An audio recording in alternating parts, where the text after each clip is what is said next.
How our monetary system works and fails. Where does money come from? Is its value constant, or does it change? Are there risks associated with money? These are all important questions because today's monetary system, combined with fractional reserve banking, has a lot of risks. It is vulnerable to bank runs, inflation, and economic bubbles, to name just a few. Yet those risks remain invisible to the majority of people.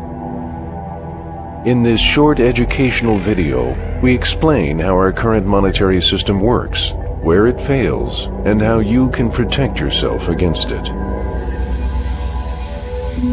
How did money come into existence? Historically, as soon as trade between individuals became commonplace, barter was the medium of exchange. Barter worked quite well, but had its disadvantages. For instance, there was a need for a medium of exchange that would be accepted by all market participants. Between 9000 and 1000 BC, cattle was used as a medium of exchange. The next era of money was based on coins minted out of precious metals. The ancient Greeks were the first to use gold coins, the drachma.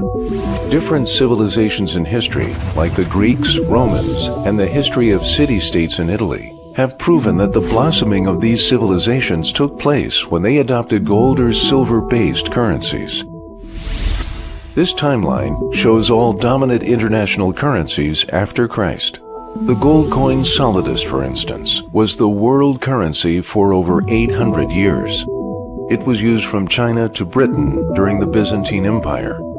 At the end of the empire, the currency was issued only in silver and minor copper coins with no gold issue. Since 1971, the world is on a paper-based reserve currency. There is no gold-backed currency anywhere on the planet. This has never happened in the last 3,000 years. To sum up, what we learn from history is that money doesn't come into existence by force or legislation.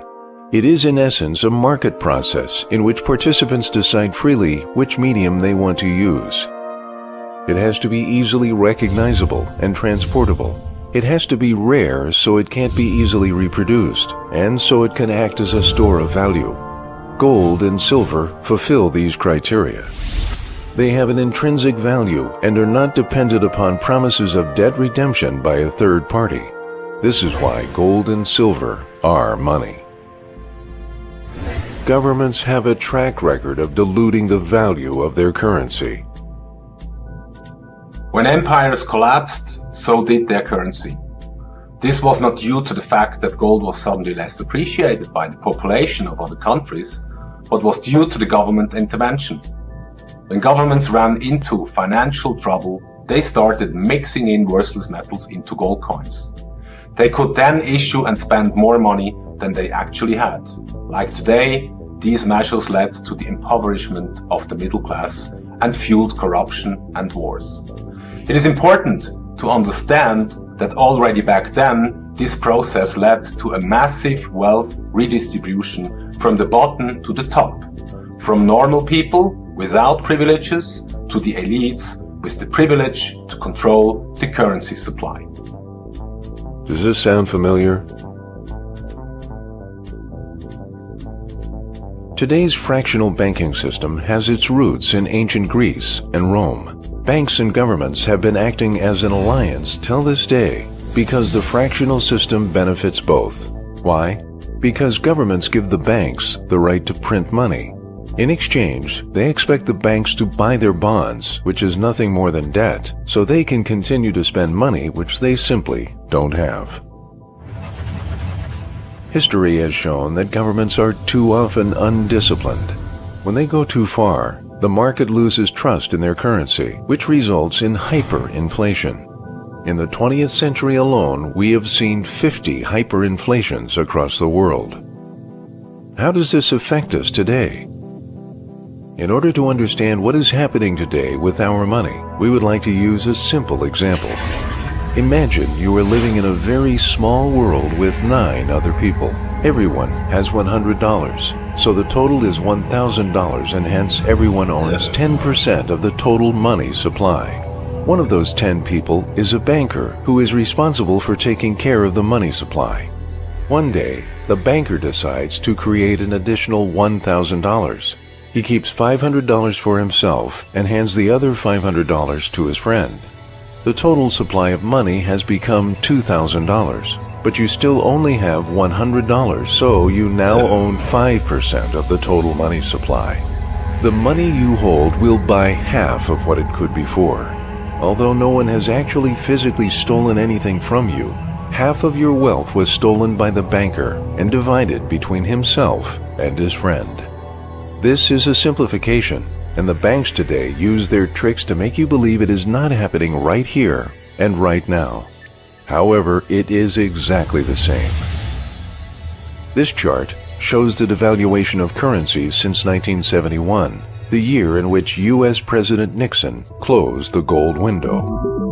The whole world went off the gold standard, and an unprecedented era in history of mankind started. Debt is the biggest problem. Governments play an important role in our monetary and banking system. Why? The answer is debt. Most Western countries have piled up a gigantic debt burden. The chart shows the debt level compared to the gross domestic product for a number of countries. The red bars represent the so-called unfunded liabilities, promises that have been made by the government, but which are not funded yet.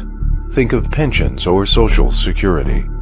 Debt levels are not sustainable anymore. The situation is essentially dramatic. But here is the most concerning fact. Somebody has to pay for it. Due to these extremely high debt levels, governments all over the world have an incentive to help banks because of two reasons. The first reason is that banks are major buyers of government debt. Note that they do so also with your deposits. The second reason is that the money which is produced by the banks increases the money supply and reduces the buying power of money. Or, put it in another way, it reduces the real debt which governments have to repay. How to protect yourself. Physical gold and silver is an alternative currency that can protect purchasing power on a long-term basis. They should not be seen as trading vehicles. Many years before becoming the chairman of the Fed, Alan Greenspan wrote an excellent essay called Gold and Economic Freedom. Quote, "This is the shabby secret of the welfare status tirades against gold. Deficit spending is simply a scheme for the confiscation of wealth. Gold stands in the way of this insidious process.